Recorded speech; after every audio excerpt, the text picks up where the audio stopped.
साहू बेले खाली तेली और कुलता साहू हैसन के? नहीं, साहू बेले गुड़िया साहू भी हैसन। आपण मन को स्वागत करछे आज आमर परस सारा मुख्य त्यौहार गणेश पूजा दिने।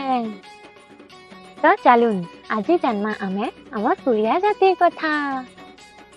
आमे नुहे ब्राह्मण नुहे क्षत्रिय नुहे शूद्र गुड़िया माने हेसी वैश्य जन मानकर मुख्य धंधा हेसी मिठा बनाबाटा आउ व्यापार करबाटा। आमे हेसु संबलपुर रही करी संबलपुरिया छत्तीसगढ़ रही करी छत्तीसगढ़िया हेले हमर चाली चलन होचे पूरा कटकिया। कहसन जे गुड़िया जातिर अगाधुआ मीठा भी महाप्रभु भोग पैसन। आमर इष्ट देवता हेसन गणेश।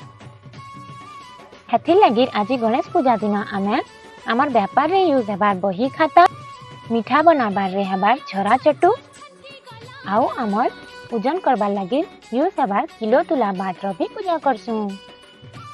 तो आउ नहीं कहबे जे गुड़िया माने काण हेसी। तो आमर जातिर सबसे फेवरेट पिठा मंडा पिठा और काकड़ा पिठा आपण मन को शेयर खिलामी। Bye bye.